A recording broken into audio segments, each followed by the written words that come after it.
incwadi kaDeuteronomy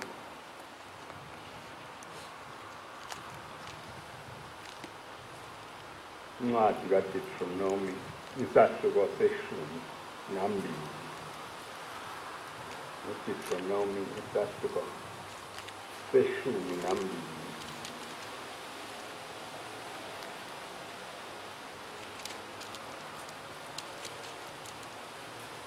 ivesi lesishiyagalombili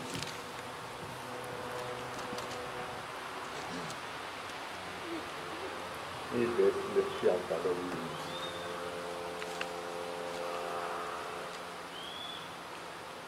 ani ukwenza njengakho konke ukwenza kwethu lapha namuhla yilowo njengokuthanda kokubuka kwamehlo akhe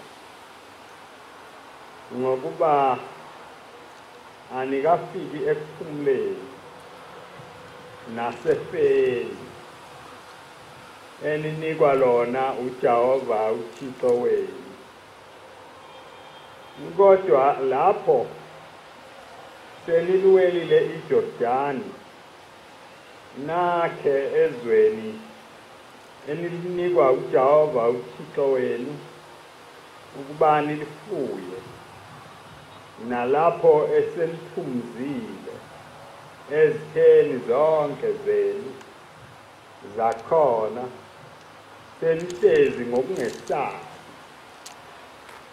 kuyakuthi-ke kube khona indawo eyakukhethwa nguJehova uThixo wenu ukuze igama lakhe lihlale khona lapho niyakuyisa konke enginiyale ngakho iminikelo yenu yokusha nemhlatshelo yenu nezingxenyana zenu zeshumi nomnikelo wenu wokuphonsa nezifungo zonke zenu ezikhethiweyo enizifunga kuJehova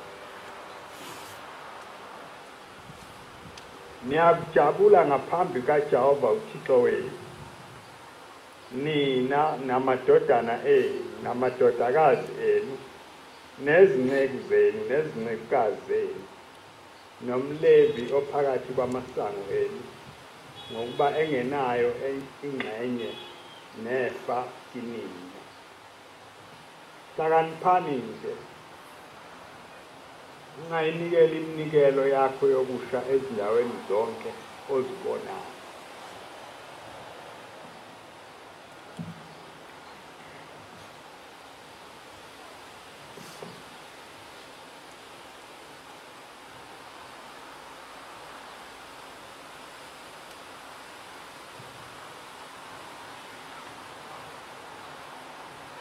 abantu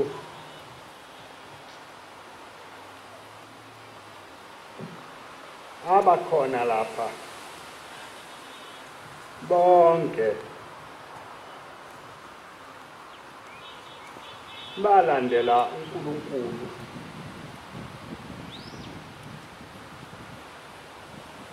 ngokuzwa iphunga lakhe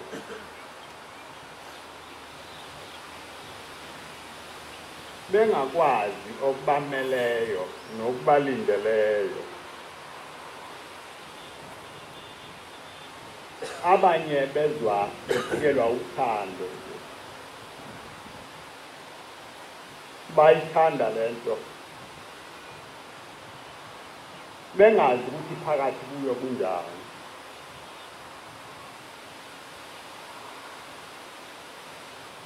lo muntu okhuluma lapha kwakunguMosi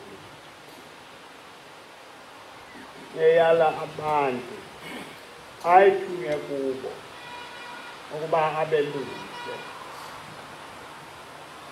abahambise ngendlela eya ekuphumuleni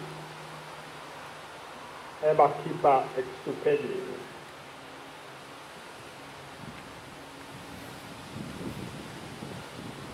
lamazwi-ke wayewakhuluma kulaba bantu bengakaluweli iJordani.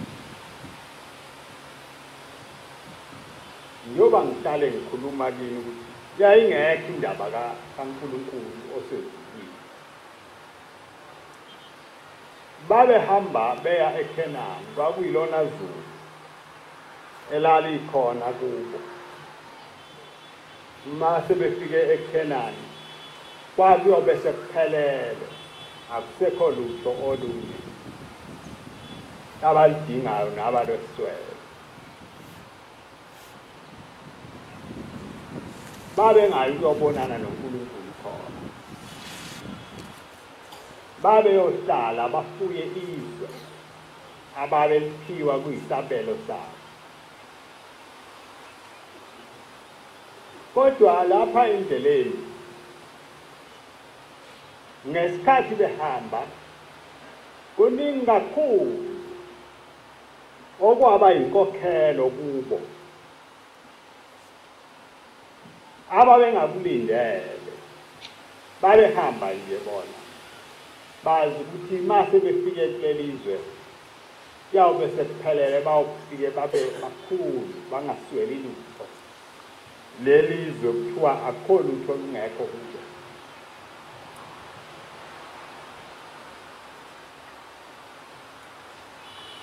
uNkulunkulu-ke wayeselokhu ebafundisa ngakunye izwi esiqale ngalo lithi okuzawunehlela kubhekeni, ningakubuki nje ngamehlo anamuhla, ngoba namhla anikafiki lapha nibizelwe khona.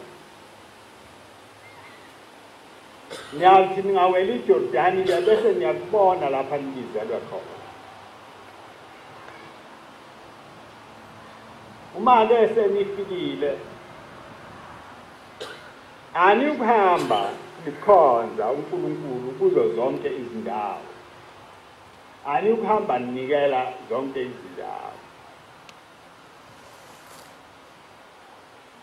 Niyawuya lapho uNkulunkulu enikhombise khona. Uma ethi shonani entshonalanga niyawuya khona, uma ethi yana eningizimu niye khona.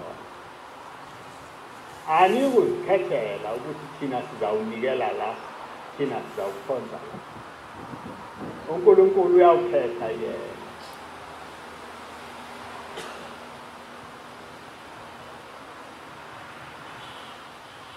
Lapha babeya khona labantu kwakunoNkulunkulu abaningi kunesithixo. uNkulunkulu engafuni ukuthi laba bantu bathi mabefika bese bebona izinto abangazazi, ikakhulukazi base behlale kakhulu ende behamba esana. Lapha babeya khona babeya abantu ababe nemibuso yabo ayesekade bayisungula, benezinto zabo eziwubukhazikhazi nezicwebezelayo nezingabakhohlisa laba bantu bakaNkulunkulu. Othi-ke uNkulunkulu anikuhamba nikhonza nomaphi lapha nithanda khona nini. Ngiyawukhonza lapha uNkulunkulu esho khona ukuthi khonzani lapha. Ngiyawunikela iminikelo yenu yonke njengokuyazi kwenu lapha uNkulunkulu enikhombise khona.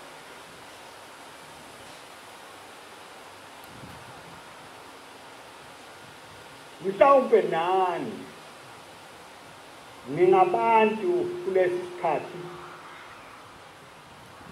abafanayo nabantu abanganeno kweJordani. Awungenzeka ukuthi leli Jordani enikade nilibuka nihlabelela nicabanga ngalo seliseduze kakhulu. Uma ningase ningene kulo ningayaliwe, ningene kulo ningaphethe lutho, kungenzeka uqhamuke izinto abanye abebengazazi abanye bebezazi mhlawumbe sebezikhohliwe lesi sikhashana sindawonye sesisukile emqondweni yabo bese befika beyikhunjuzwa ukuthi nakho lokhu senikhohliwe yinto yenzani lo lapha senza lokhu abesethi umuntu awuqinisile mshumayeli qinisile mbangeli qinisile mfundisi qinisile mkhokheli uthi uNkulunkulu anyukukwenza laba-ke abantu uMosi wayikhuluma nabo indaba kaNkulunkulu bengayinakile kakhulu babenake nje ukuthi bayezweni lojuneni uthi-ke ningenzi njengokubona kwenu njengoba namhla sihamba nani nisenza njengokubona kwenu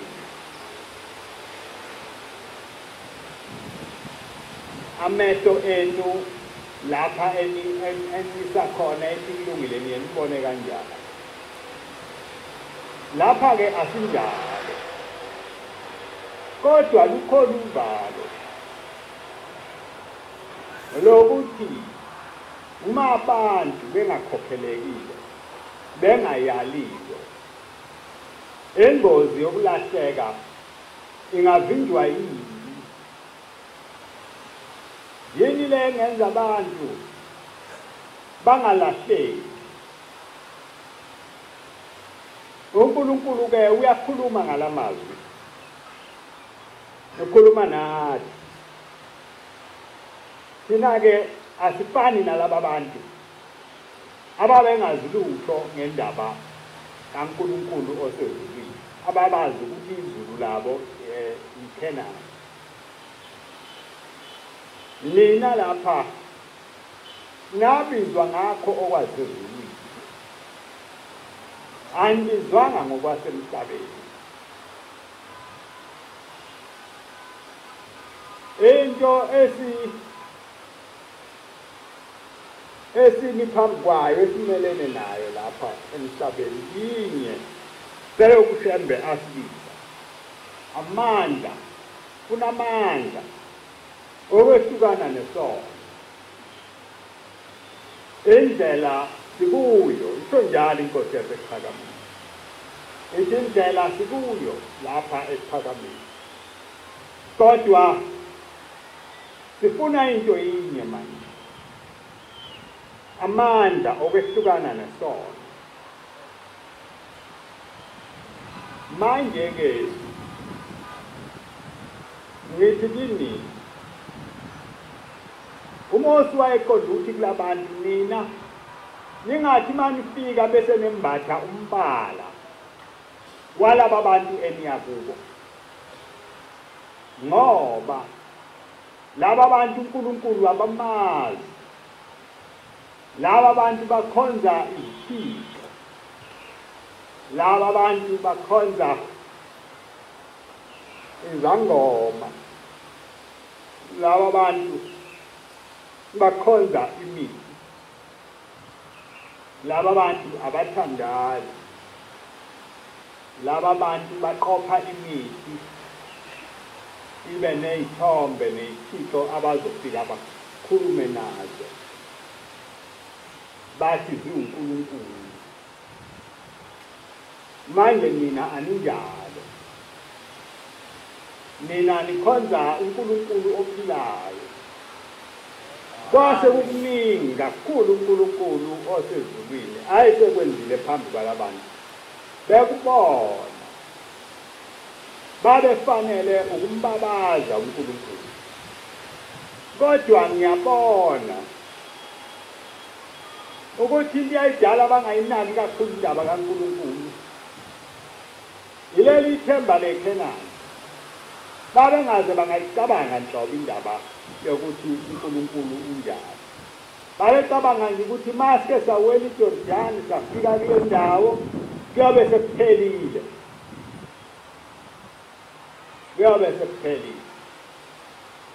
manje uMosi njengoba ehamba ebafundisa yonke indlela nje bayakuzwa nje lokukhuluma kodwa akunayo indawo enkulu njengaleyo ukuthi baya ezweni elinoju ney'nyosi nobisi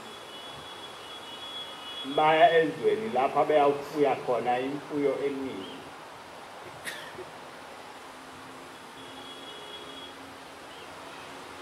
Nani kungenzeka ukuba kukhona okunjalo emoyeni yenu nasemqondweni yenu,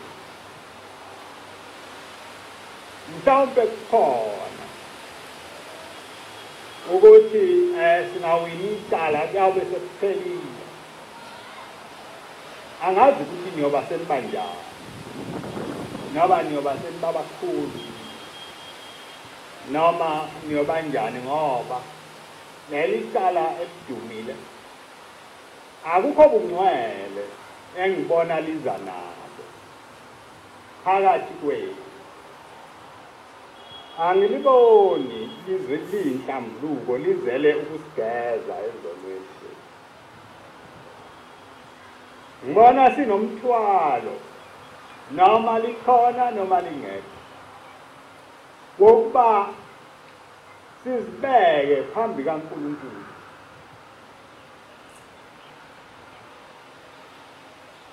Sizibeke phambi kaNkulunkulu ubuze bethu ukuthi Nkosi uyasibona yini,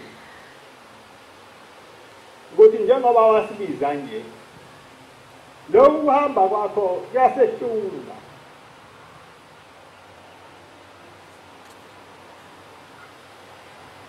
Kunesitha lapha esikhulu sethu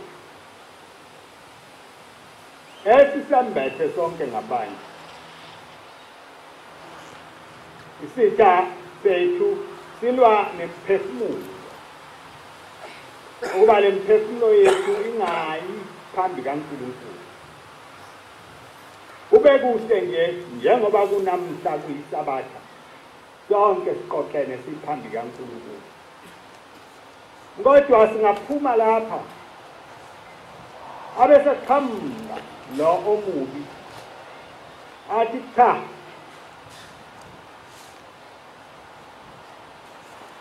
wena sengathi sewunamathele kakhulu kuloku kuhamba, uyawufanini ungakaze ukuzwe lokhu nalokhu ukuthi kumnandi kangakanani.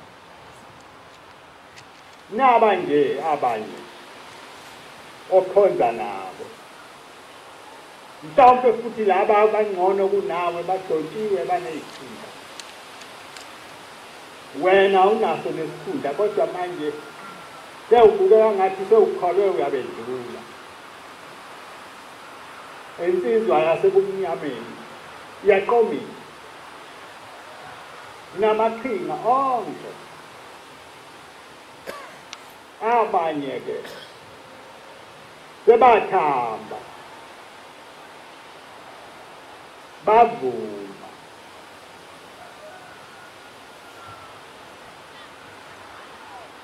abanye abakavumi nanamuhla.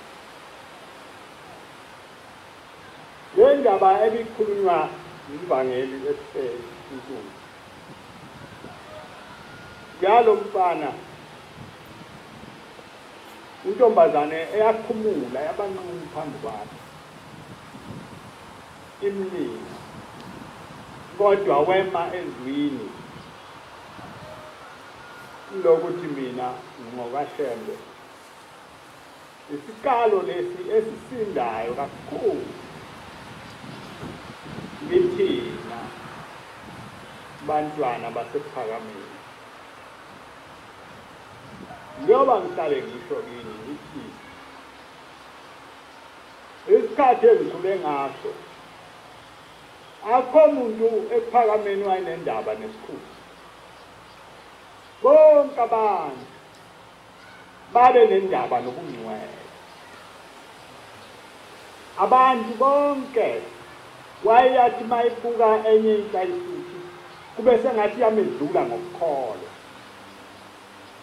abantu bonke wayethi mayibuka inkosikazi enye bese ngathi le nkosikazi ikholwa iyangedlula. Umuntu mayibona intombi ka-25 abone sengathi iyamedlula. Babe njalo labantu.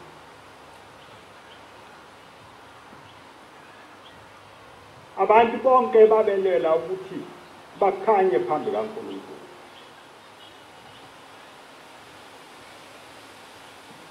Babe ngakwesabi. Othi baba ngelinye ilanga ekhuluma ukuthi kwakhona inkanyezi iphezulu lapha esibhakabheke.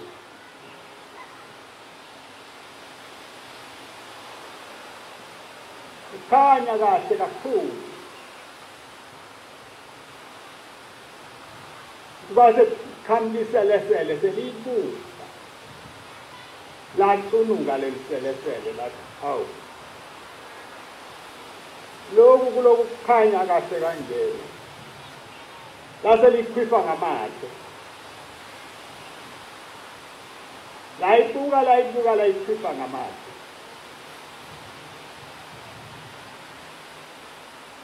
Yayize yabuza ke lenkanyezi ukuthi yini uphiliselelani na.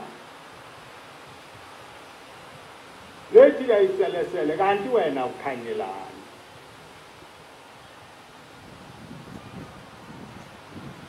Uningi okunjalo lapha esikholweni. Abanye abantu baye badumazeke. Ubese ngathi yena usekholwa kakhulu kunabanye abantu. Mhlawumbe bekhona nezinkulumo ezinjalo.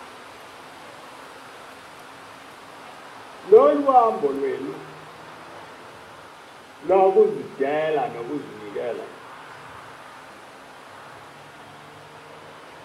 lufuna inhliziyo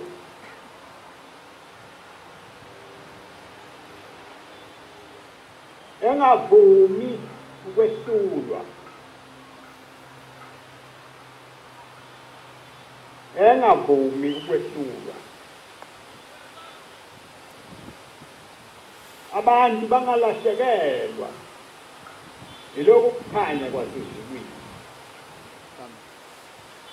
Ngoba uNkulunkulu babekile phambi kwakhe. Wabehlukanisela izindlela zakhe nezindlela zikaSathane. Kodwa sonke umvuzo wethu siwulindele ngale kwethu. Ngoba masi lapha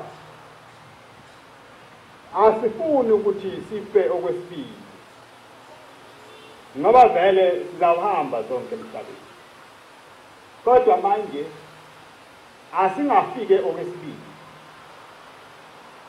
Masifa lapha emhlabeni asivuke kulelizwe elizayo. Amen. Kusho njalo uJesu. Uthi wathi mayikhuluma uJohane wathi akomuntu manje ofuna ukuhlala ethuneni. Uthi bonke nabafile selokhu lifikile leli ivangeli likaJohane. Bayavuka emathuneni ngamandla. Umbuso wezulu uyaphanga. Umbuso wezulu uyaphanga. Nabawuphangayo bayawugijimela. Akekho hamba kancane. Manje ke wena mawusesaba ukuthi mawukholwa abantu bazakukholwa kakhulu noma njani. Indaba yakho. Kodwa umbuso wezulu uyaphanga. Lo mbuso awufani nezinto zonke ezikhona emhlabeni. Akusiwo omunye umuntu ngowakho. Uma uphethe uphethe. Uma uphunyuka indaba yakho leyo. Kodwa uNkulunkulu owanizayo ulindele ukuba nizigeze nize kuye nihlambuluke. Nizibuyisele endaweni yenu. Abantu abanenhlanhla kuye kuthi besekhona lapha emhlabeni awabone amaphutha akhe namacala akhe azicelele azibuyisele kuNkulunkulu omunye angaboni njengalo muntu umbangela bekhuluma ngaye kwaPawulu wayecabanga ukuthi ngoba akanasono esisigaxa esaziwayo uma ehleli nje ekhaya engasoni engayi 23 engavunuli engasili kulungile ngoba angethukile angiphingile angithakathile hayi kulungile ngawuhlala lo nkulunkulu owabamkhonzayo uNkulunkulu ushembe ngesikhathi esifika lapha phakathi kwethu babe khona abantu ababelungile ababeney'nhliziyo ababengathakathi bengenzi lutho kodwa wabafica ushembe bengamkhonzi uNkulunkulu namhlanje nikuleli sabatha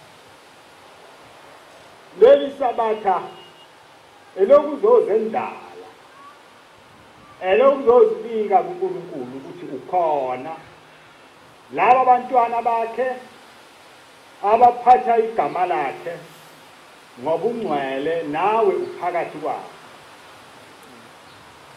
ifake lakho lelo engenakule mawungekho awukho mawukhona akunakwesiwa muntu bakhona kwakho kuyawuhlala kulotshiwe njalo ungakho-ke masiphambi kaNkulunkulu siye sicele into yinye ukuthi Nkosi walobe amagama ethu encwadini yakho la uloba khona abantwana bakho bathandayo ngoba njengoba silapha nje siyazama sithi isabelelo senu anginje ngawe baba awuzama ngiphelele kodwa ukuzama kwami akungabi ukuzama kwalapha emhlabeni angizame ngawakho amandla ngiyazama nokho ngawo ngoba nami ngizokhele isibani sami sizokokhela-ke lesi sibani okufanele kusasa ma usuhamba lapha kuzawuba mnyama khona bese siqhamuka lesi sibani sikhanye sikuhole sikuyise kulo muzi oyingcwele babe khona abahlangabeli abazayo kuwe bathunywe ezulwini ukuthi mlandeli umntwana wami lo ubehamba phambi kobuso bami ubekwenza ebengimthuma khona uma ngithi akube inkonzo yesabatha ubeba khona uma ngithi umgidi naye ubeyavunule akhonze isho njalo indoda yomndeni ikhuluma nobaba inyanga yezulu esuke lapho ephakameni lomndeni ephuma eFrance wayesethi ubaba kamthathe amkhombise umuzi abuke nomgidi othi-ke hawu uNkulunkulu nimkhonza kanjena na uthi yena simkhonza kanje uthi nimkhonza ngakho konke kwenu nimkhonza nangemzimba yenu nigide mshaye naphansi nikhuluma noNkulunkulu uthi yena uthi cha thina belungu asikwenzi kodwa manje ngiyamangala ngoba le nkolo yafika nathi ukuthi le nto eniyenzayo sasingayiboni ngani uthi yabona-ke ngisazawuhamba ngibuyele ezweni lakithi ngizobuye ngibuye kodwa ngizawuthatha ibhayisikobhu lalokhu enikwenzayo bese ngihamba ngiyokufundisa le ezweni lakithi othi-ke ubaba uma uNkulunkulu esesukile lapha phambi kwenu engasekho phambi kwenu ngiyawusala nibe njani niyawube ninani niyobe niphambi kabantu kungakho-ke nje namhla silwa nokuthi cha lokhu kuhamba akungonini ngoba asazi ukuthi uma lokhu kuhamba kwasezulwini kusilahlekela uNkulunkulu esidikila ngokuthi aniwagcinanga amazwi ami ngokunifundisa kwakhe. Siyawube sesiba phambi kabani thina, siyawusala nani, siyawuba yini, siyawubiza bani asabele ngoba lo Nkulunkulu simbonile kuningi akwenzile phambi kwethu kokukhulu nobungcwele basezulwini. Savuma samlandela. Imvama yethu asifikanga lapha sikhanda, kodwa kukhona izinto uNkulunkulu azenzile kuthina zayiguqula impilo yethu namehlo ethu zawavula. uNkulunkulu wenze njalo uma efuna ukuthi umbone ukuvula amehlo, uma engafuni umbone awakho amehlo awuhlale evalekile njalo, hlala umangala nje ukuthi hawu laba bantu babonani wena ungaboni lutho. Asazi ukuthi abanjani laba, kodwa esikwaziyo ukuthi njengoba nilapha nje, nilapha ngokuthandwa, nilapha ngokubizwa, nilapha ngomsa wenkosi yasephakameni. Sengathi-ke uNkulunkulu anganipha amandla uma nilapha ningakoni lokhu kuhamba kwasezulwini, ningakuphenduli nikufanise nezinto zonke enizejwayele nezikhona nje emhlabeni, ngoba uNkulunkulu uma enilahla angiboni mina ukuthi yini eniyakusala nayo na ukuthi niyawusala nibe yini.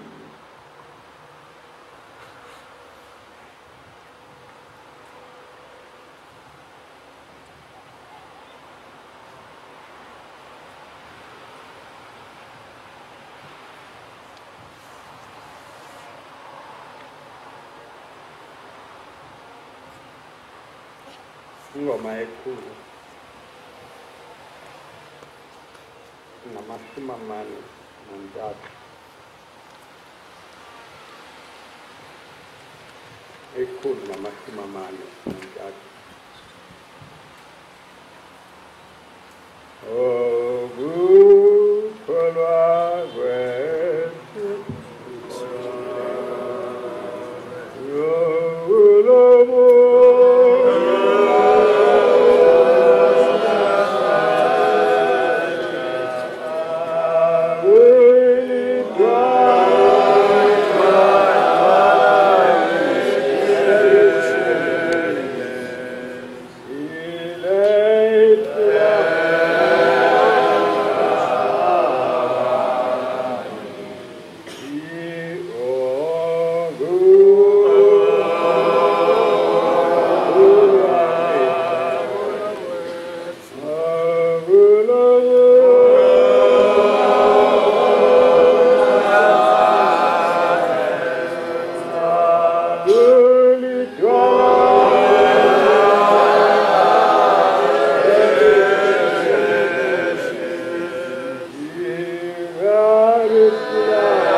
love.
Uthi-ke uNkulunkulu uMose batshele laba bantu ukuthi uma befika kuleli zwe engibanike lona ukuthi balifuye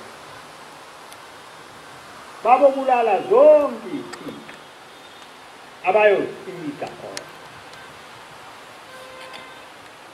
Uma kuqoshwe ihlahleni bazigawule, uma kunamatshe aqoshiwe ayizithixo bakubulale konke lokho, bangalokozi bakhonze uNkulunkulu ezweni eligcwele izithixo. uNkulunkulu ngeke ayizwe imithandazo yabo, neminikelo yabo akasoze ayemukela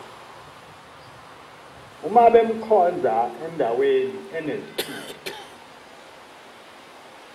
Lo myalelo-ke awuhlale kimi, awuhlale ngaphakathi kwey'nhliziyo zenu, ngoba inhliziyo iyashesha nokuthokoza. Mayisithokozile awusasibona nesitha, yobone konke nje sekuhle, sekukhanya, sekukhazimula. Nento embi eza kuwe ungabe usayibona ngoba uyathokoza.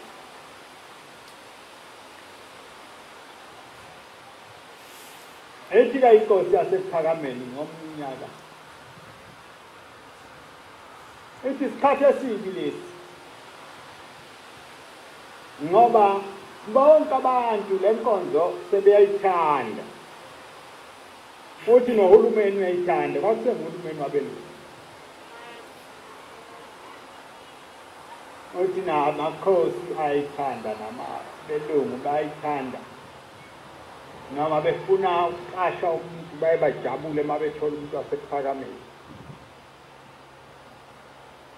Uthi-ke isikhathi esihle yilesi sokushawa, isikhathi esihle yilesi sokwethulwa, isikhathi esihle yilesi sokuthi abantu bakukhwihwe ngamahle, isikhathi esihle yilesi sokuba uzondwe.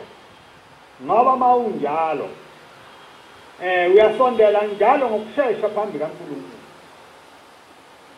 uzibike, Nkosi nakho nginezitha, nolimi lwakho luyamejwayela uNkulunkulu, nokuhamba kwakho kuba njalo, nokucabanga kwakho uhlale njalo ucabanga ngoNkulunkulu.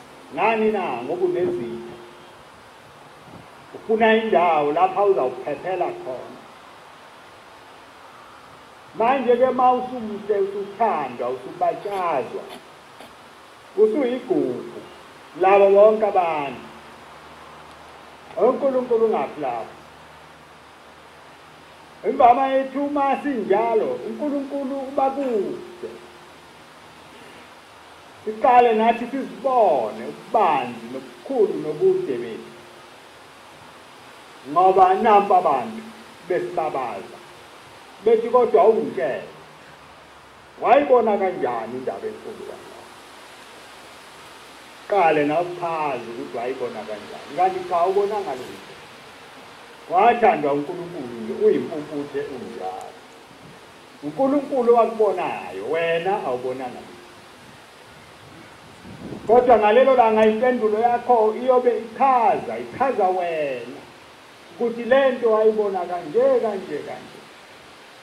uNkulunkulu abesedumala hawu lo muntu akangibonanga mina lo muntu ngathi ngiphambi kobuso bakhe akazange ngibone akabonanga ukuthi ngimdonsa ngengazi ngimkhipha empini ngimkhipha odaleni wacabanga ukuthi nguye osho njalo uNkulunkulu uthi njengoba ngithuma nalezi ngeJafet labantu ohamba nabo hayi baningi kakhulu abazukubona bazokucabanga ukuthi le mpi inqotshwe amandla abo nokuningi babo hamba uGideon wayikhuluma noGideon uthi bathathe labantu baphumule wayesebalethe wathi hawu basebaningi kangaka cha ngeke abazi ukubona ukuthi amandla ami lawo anqobile basebaningi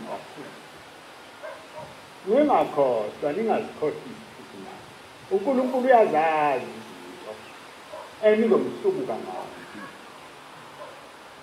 uNkulunkulu uyazi ukuthi yini konje engamenza nomsuku zokusasa ningabe nisambola ngizibonile wathi batshele bawuphuza amanzi emfuleni bafike-ke bangena abantu baphuza ngemlomo njengeyinkomo esethi bonke-ke laba batshele baphinde emva sale laba bewakha amanzi ngezandla bewahlolile walwa nempi uNkulunkulu wayinqoba manje-ke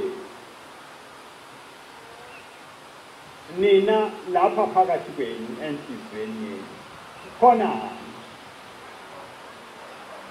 bangabi phakathi kwenu asebemi ngasesangweni asebelindele ukuthi yawufika leli la ade bese sidelela bazosibona kahle ukuthi singobani lonke lokhu bese banga kwenu lonke bese banga kwenu uNkulunkulu akabathanda abantu abanjalo uthi uNkulunkulu ungalokozi nithi manifika kuleli zwe bese nibiza igama lami kusemi izithixo kulo angiyubiza umthandazo wethu okokuqala ngiyawufika nibulale zonke izithixo bese ningikhonza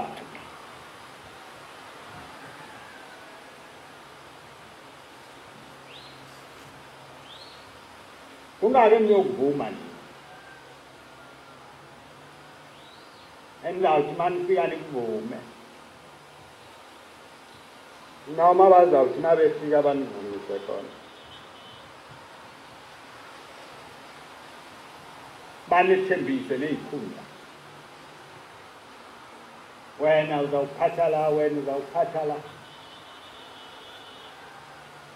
ubusubona nawe ukuthi hawu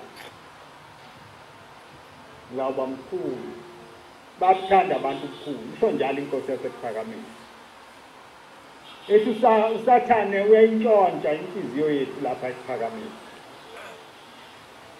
uthi njengoba silana nje sonke usitshela ukuthi sibakhulu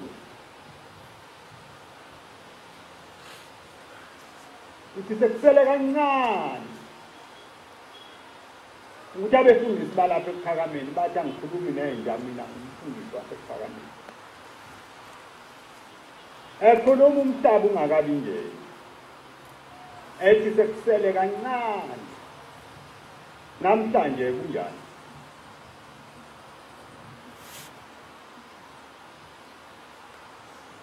udumo lwabefundisi belungakanani phakathi kwethu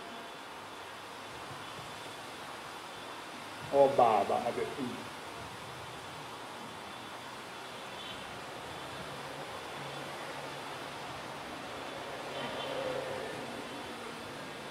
uShembe wayengezele lokho wayeletha ukukhanya kwaSizulu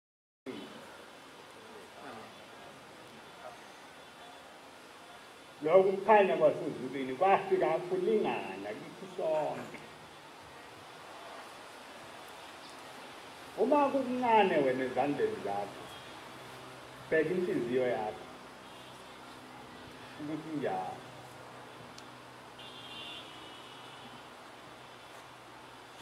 bheka inhliziyo yakho ukuthi njalo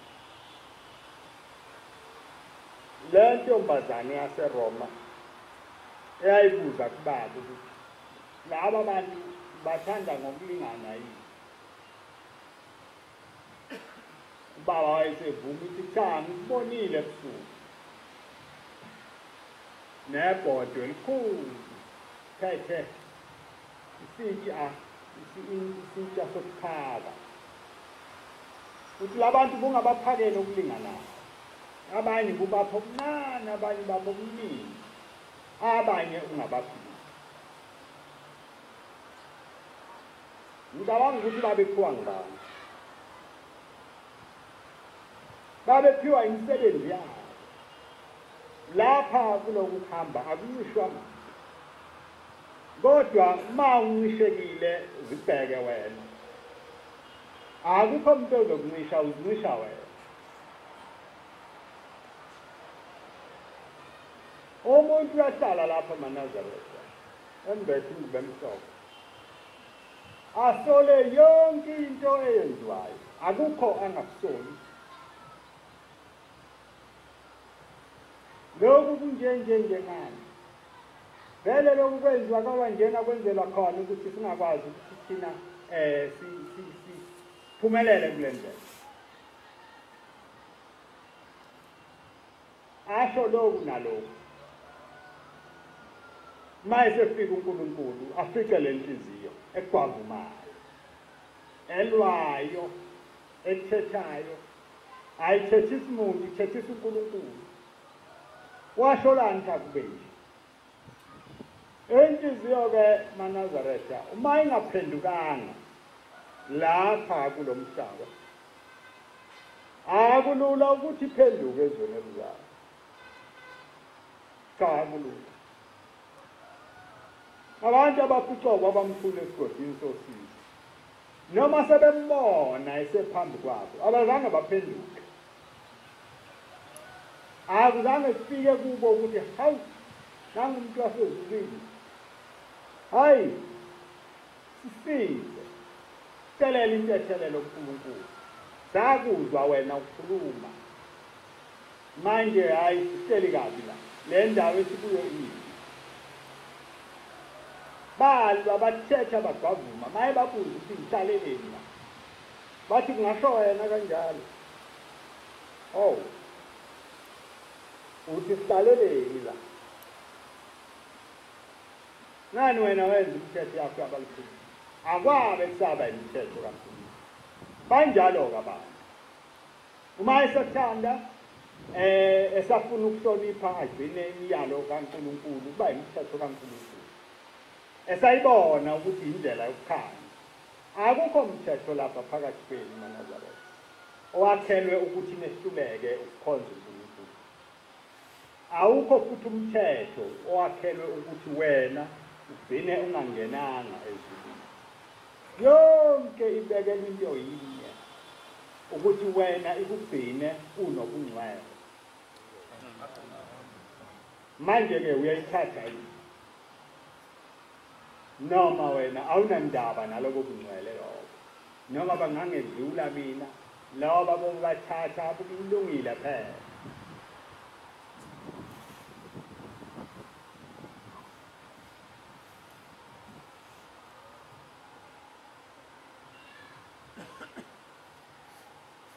Inkosi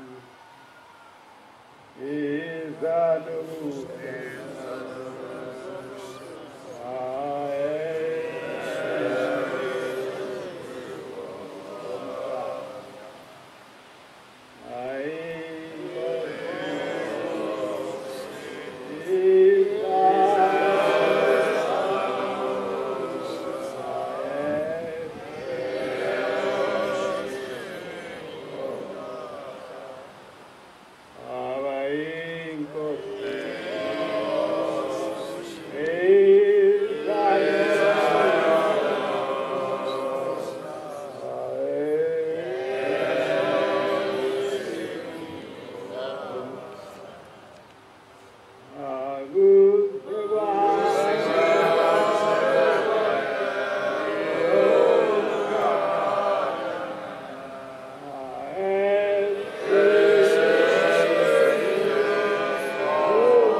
sabizelwa ekukhanyeni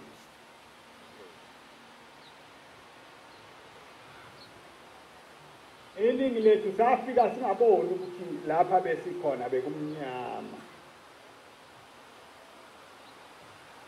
abaningi uma behamba kude bebuka nje baye bathi kuyafana bafanise nazo zonke izinto ayebayibonayo omnyadawo kuyafana naseyiyo kuyafana nasendaweni ethile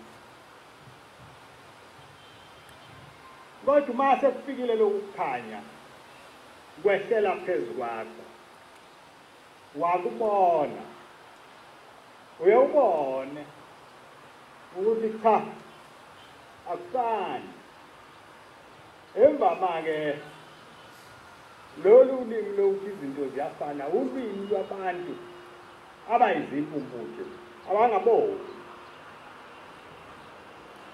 abangazi umuntu uma esenolwazi esazi uyayibona izinto ukuthi lokhu kwehlukile kulokhu ngalokhu nangalokhu noma kubili noma kuthathu noma kune ma kwehlukile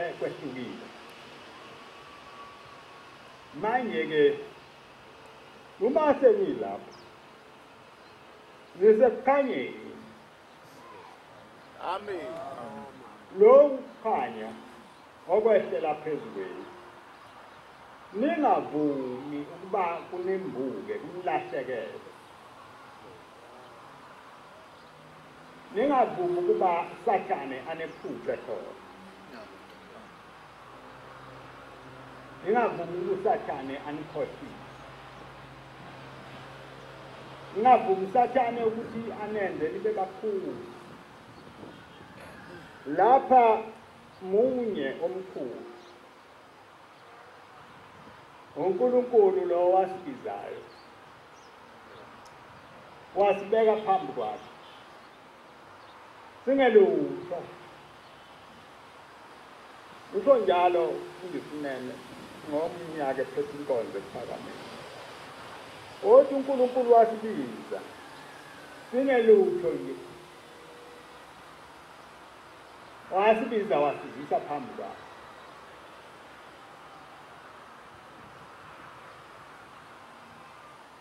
sengathi-ke besingathi masiteli phambi kwakhe uNkulunkulu abe eloku emkhulu yena njalo abe eloku emkhulu yena njalo sihlale njalo sicela ukuba lokhu kukhanya kwakhe kuhlale phezu kwethu lungasuki phezu kwethu ngoba uma sekumnyama lapha sikhona siyawube sikhanyiselwe ubani uma sehluleke kulokukhanya okungaka kwasebusuku lokukhanya kwasibiza kwasiqoqa singenzanga lutho oluhle kodwa basithanda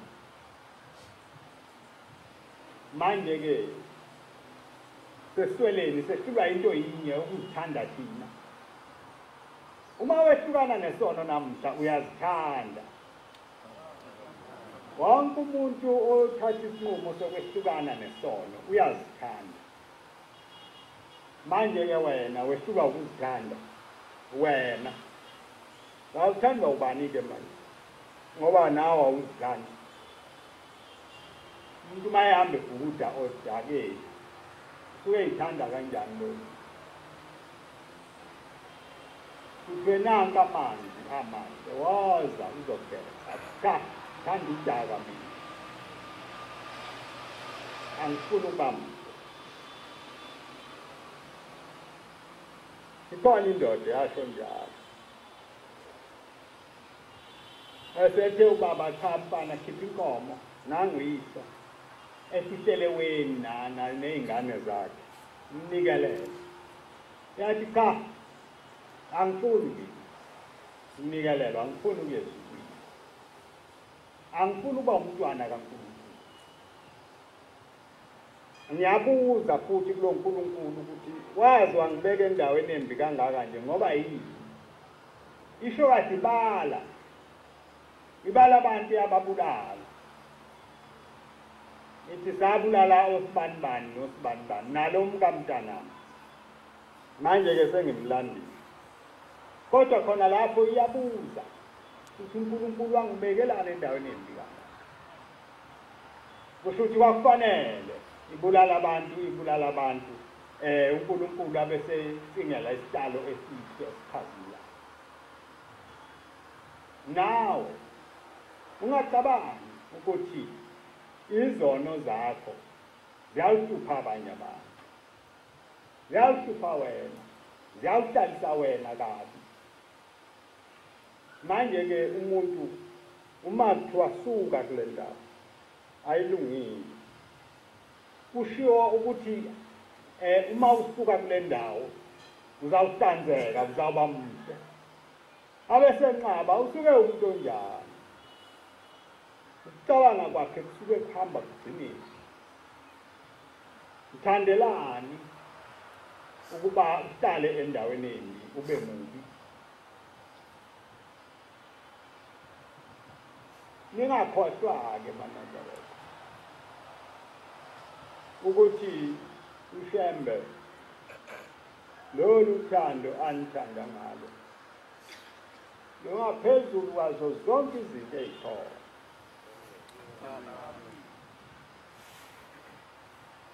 wayeqinisile uma ethikini izinsizwa nani izintombi nani makhosikazi othando anilwazi anikaluboni uthando anilwazi ekhuluma lapha eJudiya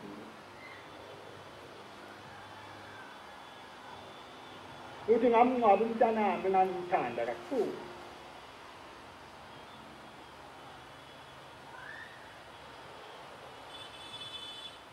uthi ngalubona ngalelo langa uthando ngangingalwazi uthi namanje usalele emcamelweni omuhle awenzelwa umfazi womlungu lo owangenzela wona nalelo bhokisi alenzelwa indoda yomlungu le engangisebenza kuyo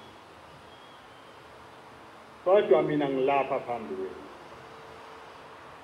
ngephucwa mase nginikwa nina njengoba bekhuluma nje umbangeli esiteni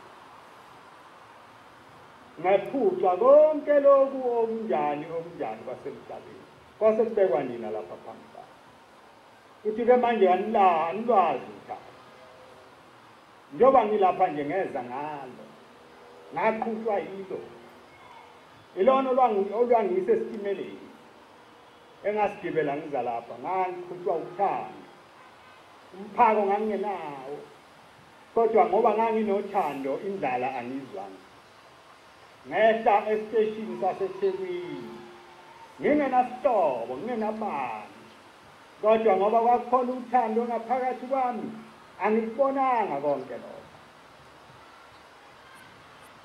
angikubonanga namhla mani phambi kwami angilambile angeswele angomlile angifuni namandla angifuni ngoba kukhona nini ngithi abantu abami uthando anilwazi lento engaphakathi kwami aniyazi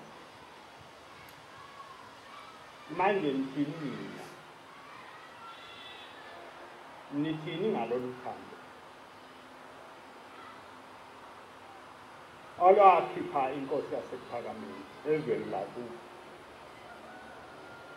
yavuma ukuza lapha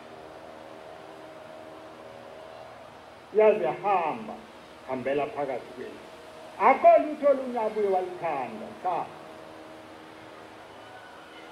abanganamntwana kabanganalitho kwake kwafika umbiko engapha ngakwamaphumulo noma ngapha ngasothonga kwathi umntwana akhe ugula kabi ePhakameni gwazwa izibhobo ubaba wayegwazwa isibhobo kabi wathi hey yekeni ngiyangibambezela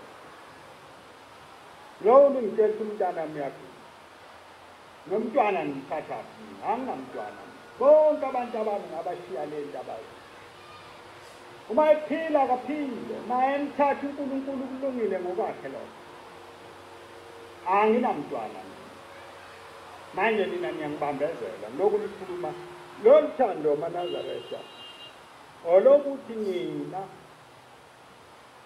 nimphenduka yalithanda tekise ngayo emhlabeni wonke umhlaba ukhulume ngayo ukuthi hawu azivele sayibona le akho bandla la elalingakho umuntu engayile esikoleni yababona-ke labantu bakhe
Ningakhohlwa-ke bantwana basephakameni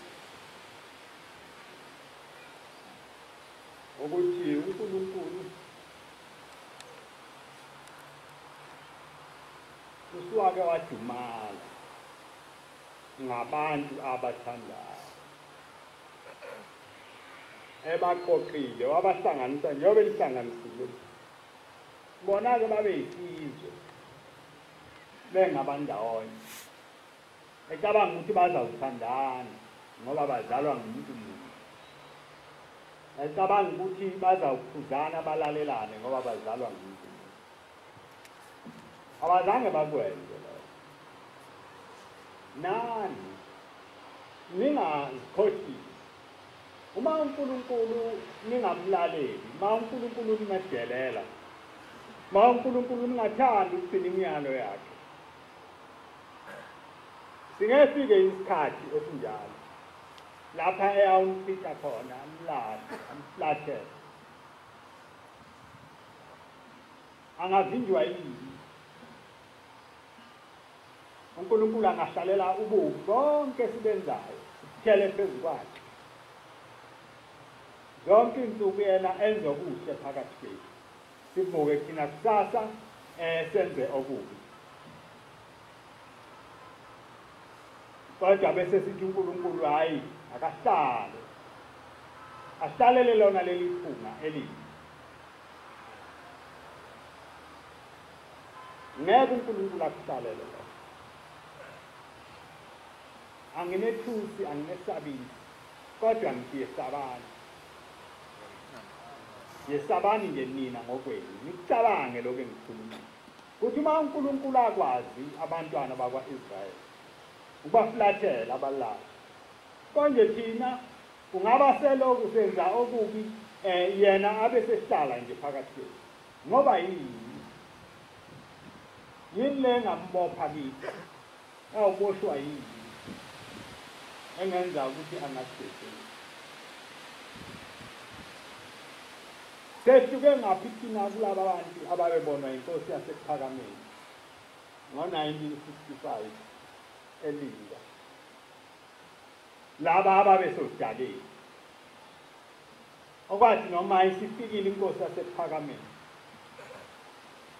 imi lapha phezu kwamanzi lapha inyathela khona lome udaka ubaba ememeza ethi sondela bambi isandla bahlehla abantu ababembethe nale ngubo wayikhuluma ngabantu ababembethe le ngubo emhlophe lesi yembethe ababehlehla besuka lapha udaka lungcono khona beya lapha lumandla khona ubaba mkhulu anyathele lome udaka elulisana ubaba amemeze sibambe isandla ngisukuhlehla bahlehla abantu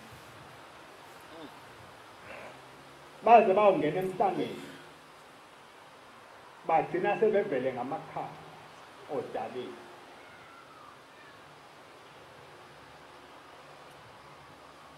othi-ke ngayibona inkosi yasephakameni seyikhathala uthi angibonanga ukuthi yasuka lapho endlini ayizukukhathala nani manazabethu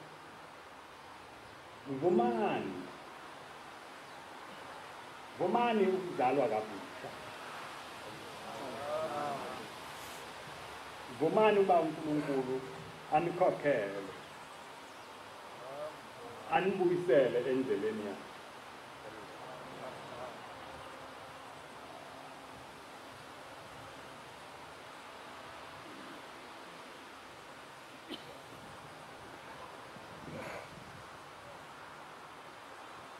ingoma yekhulu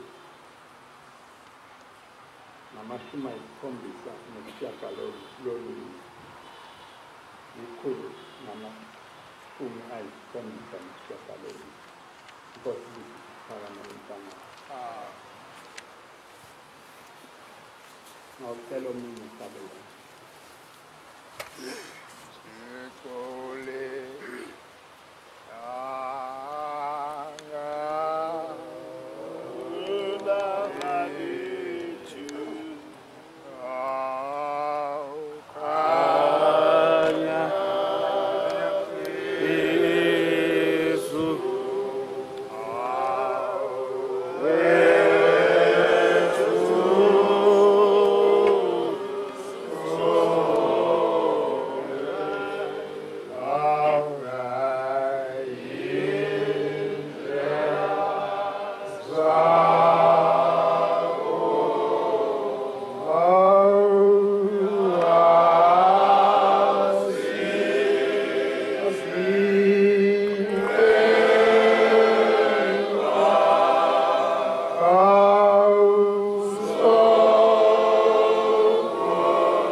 Is your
John.